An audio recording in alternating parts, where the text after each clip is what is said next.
मुरादाबाद की तहसील कांटू क्षेत्र अंतर्गत आने वाले ग्राम संदलीपुर में भागवत कथा के अवसर पर कलश शोभा यात्रा का आयोजन किया गया।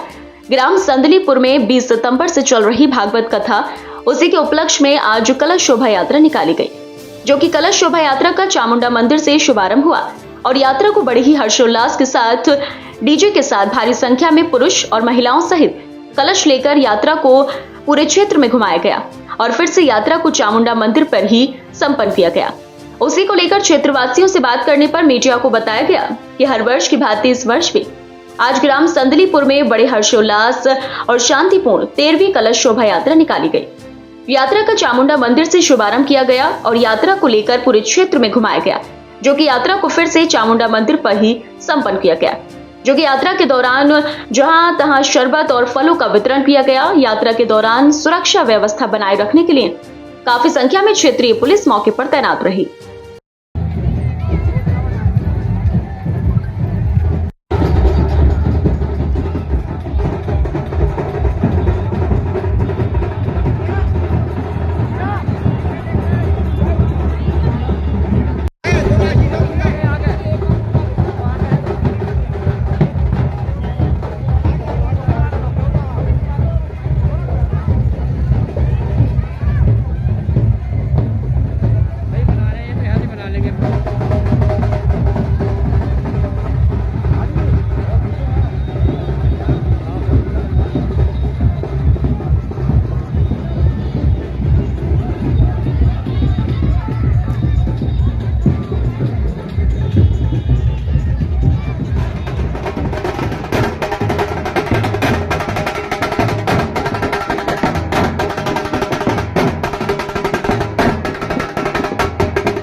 कथा का कलश यात्रा का प्रोग्राम है।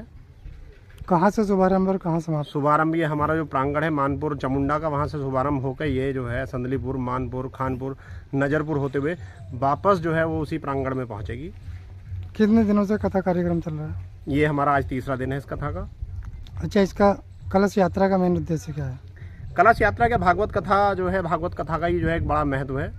भागवत कथा को सुनने से जो मन को शांति मिलती है, भागवत कथा के सुनने से मोक्ष को प्राप्ति होती है, भागवत कथा के सुनने से मन का शुद्धिकरण होता है। बहुत सारे लाभ ही लाभ हैं। ईश्वर का जितना नाम ले लो उतना ही अच्छा है। कितने सालों से, कितने वर्षों से ये परंपरा ये साहब लगातार 12 की बार 12वां वर्ष है। पिछले 11 वर्ष से होती चली आ रही है, इस बार 12वां वर्ष है हमारा, लगातार होती चली आ रही है। आने वाले साल के लिए क्या तैयारियाँ हैं? बस तैयारी साहब, ये तो ईश्वर की मर्जी है, हर साल होनी है। क्या मैसेज देना चाहते हैं जनता को? भागवत कथा सुनने के लिए अधिक से अधिक श्रद्धालु यहाँ आए। बहुत अच्छी भागवत कथा होती है। बहुत दूर दूर से यहाँ जो भक्तगण आते हैं। समय हमारा जो है 1 बजे से लेकर के 5 बजे तक का समय है भागवत कथा का। तो सभी क्षेत्रवासियों से, ग्रामवासियों से मेरा निवेदन है कि सभी अधिक से अधिक संख्या में कथा स्थल पर पहुँचकर कथा को सुनें। श्री सनातन वर्ग विकास समिति का मीडिया प्रभारी हूँ। आज क्या कार्यक्रम था? आज विगत 12 वर्षों की भांति ये 13वीं वर्ष हमारी समिति द्वारा आयोजित श्रीमद् भागवत कथा का जो आयोजन 20 सितंबर से चल रहा है। आज उसकी कलश एवं शोभा यात्रा का कार्यक्रम रहा।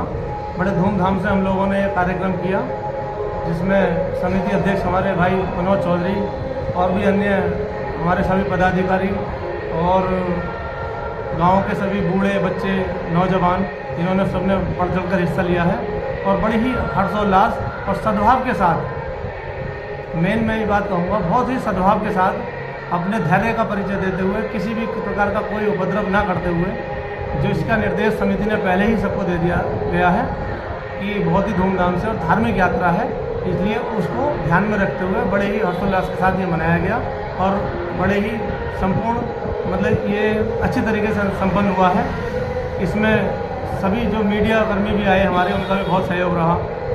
थाना शैलेट से पुलिस फोर्स भी मौजूद रहा, उनका भी काफ़ी सहयोग रहा। कलश यात्रा का शुभारंभ कहाँ से हुआ था? कलश यात्रा का शुभारंभ माँ चामुंडा देवी का प्रांगण इंटर कॉलेज के सामने मानपुर जो कथा स्थल है, वहाँ से शुरू होकर के संदलीपुर होते हुए मानपुर, खानपुर, नजरपुर होते हुए फिर से कथा प्रांगण पर ये कथा का जो शोभा यात्रा थी वो संपन्न हुई। मेन उद्देश्य क्या है?